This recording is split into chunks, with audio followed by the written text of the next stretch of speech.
Good afternoon everybody and welcome to the Savannahlander. Those of you who've been with us this morning, welcome back from your lunch break. We've got a couple of other special welcomes to add to the list this afternoon. A big welcome to those of you on the Golf Savannah tour who've come down to us from the Golflander and on the Trans-North bus after lunch there today. Very special welcome to you guys. You are now riding the premier Golf Savannah train, not the Golflander. This one's actually got things like corners and hills. Anyway, welcome aboard to you guys. Also a warm welcome to Heritage Tours. It's lovely to see you. We look forward to taking you across to Forsyth, all the way to Forsyth this afternoon. And last but by no means least, welcome to everybody else from Bedrock Village. You're doing an hour and a half with us across to Einasleigh, having some cold, cleansing, refreshing ales at the Einasleigh Hotel and then heading back to Bedrock by bus. So very, very special welcome to you guys.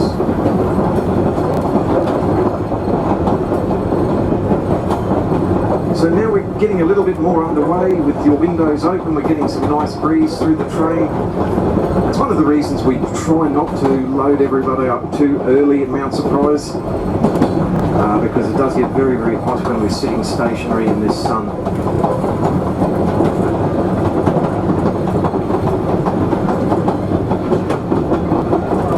So my name is Hamish, I'm the driver currently driving the train. The other driver to my left is Will, and together we are your Savannahlander crew for the remainder of the journey. We've just got a highway crossing to negotiate up here shortly. Just after that we will run through a couple of quick safety and housekeeping matters that are there for your safety and comfort, which you need to know, and then we'll continue on our way.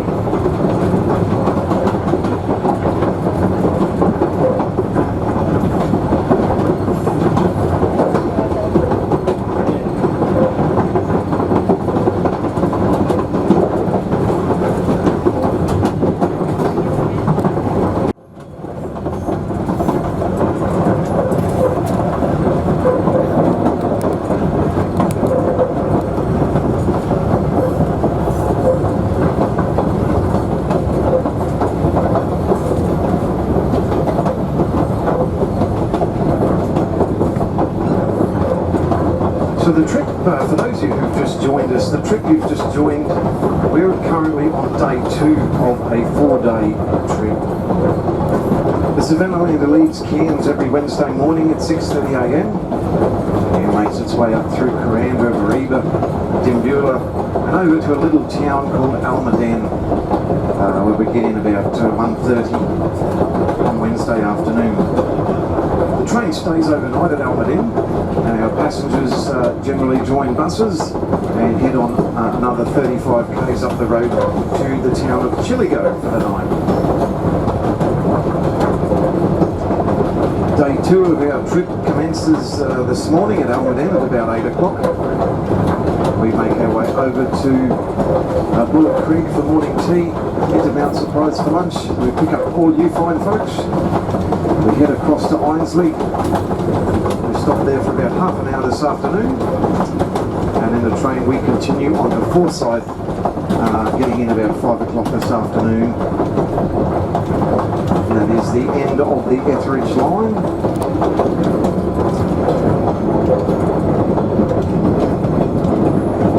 And then we depart again tomorrow from Forsyth at 8:30 in the morning.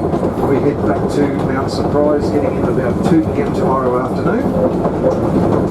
And we stay the night at Mount Surprise while our customers enjoy the sights of Undara lava tubes and Bedrock Village and other things in Mount Surprise. And of course the final day of the trip is a Saturday. We leave Mount Surprise in the morning and we have 10 hours of pure train driving exhilaration. All the way back to Cairns. We get back in just after 6 o'clock on Saturday evening. So you guys have joined us today, just a small portion of a much longer 4-day trip.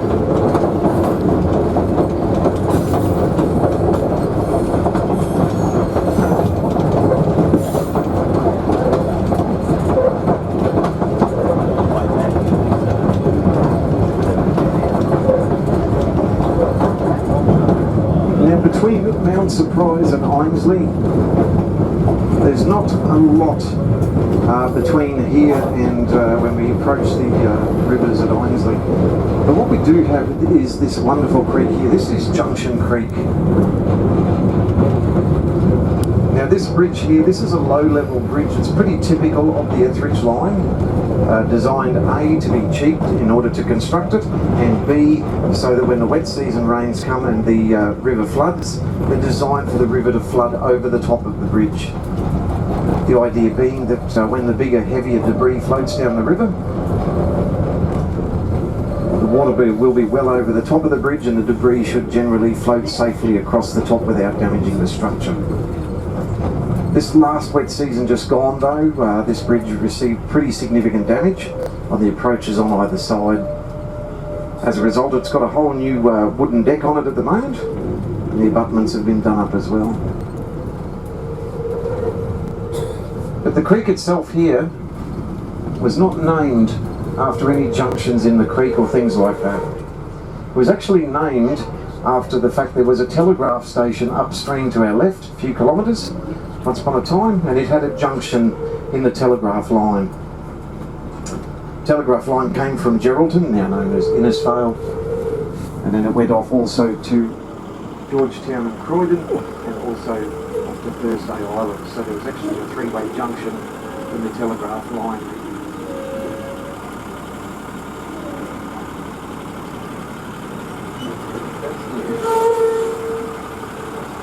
The creek itself is a lovely creek, and it's home to a lot of species of freshwater fish, and we've quite often seen little crocodiles here too, Johnson's River crocodiles. On our left, they tend to hang out on the left edge. We spotted two here last week. That's also home to a lot of bird life as well.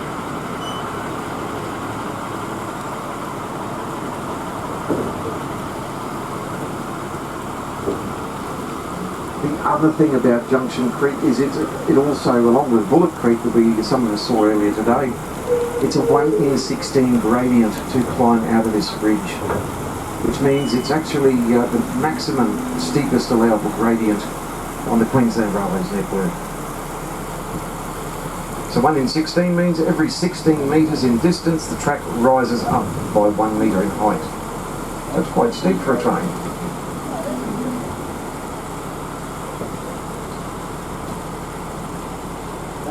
And after the wet seasons too, this creek can be rich in garnets. Can I take a photo? If you know how to look for garnets and find garnets, some of the sandy embankments can be rich in little tiny garnets. Just come that side.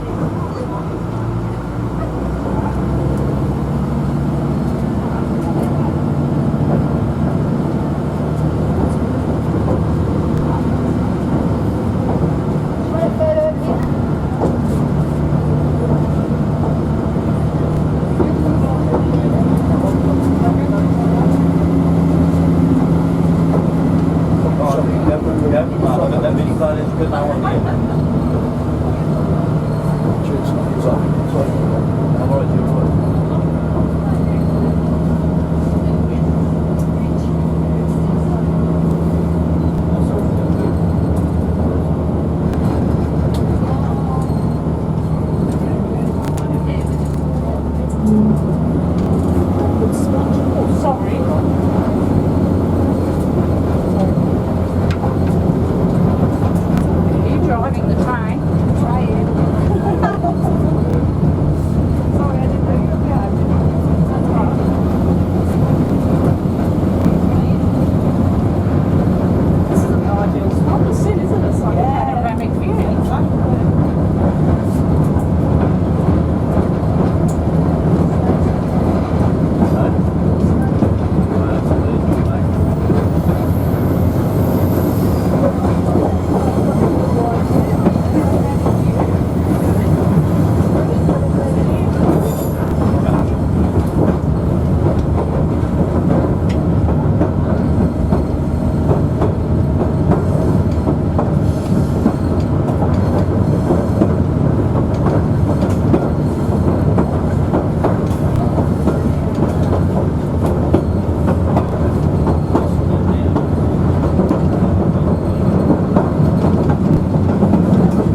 4-speed semi-automatic transmission. Over the years they've been upgraded, and in the year of 2002 they now run Cummins QSB diesel engines. We've got a bit of a big Brahman bull heading off to the left here. I thought he was going to give us a bit of a standoff for a minute. Of course, we do travel exclusively across cattle stations, pretty much for the whole trip from Dimbula to the west. Brahman, Drought Master and Santa Gertrudis are the main cattle that have survived well in this kind of environment. So look, if you're really interested in trains and you've got a real interest in rail motors or would like to chat about a bit more in-depth history, when we get to Einasleigh, you're welcome to wait back and I will gladly talk rail motors with you. I can give you a bit more concise history on these units and others of the class if you wish.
But in any event, when this train had its little issue there, the guard in the guard's van on the back of the train was sort of thrown around a bit suddenly because of the emergency brake application. When the train came to a stop, the driver and fireman walked down one side of the creek, looked across the river, and there's the guard standing on the other side, looking at him. The driver and the fireman looked at the mess, they looked at the guard, and they started laughing at the guard.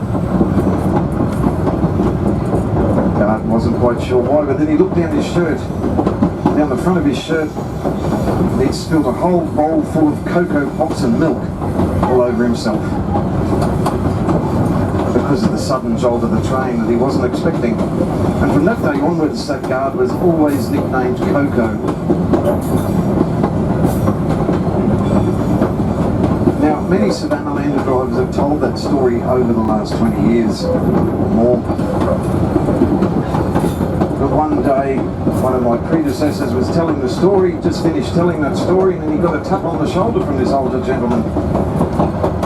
Turned around, he said, "Yes, what's up, mate?" "Hey, I just got to tell you, I'm Coco." So it turns out that Coco retired from the railways and became a volunteer at one of the tourist information centres on the tableland somewhere. And he'd come out for a trip and got told all about his own story.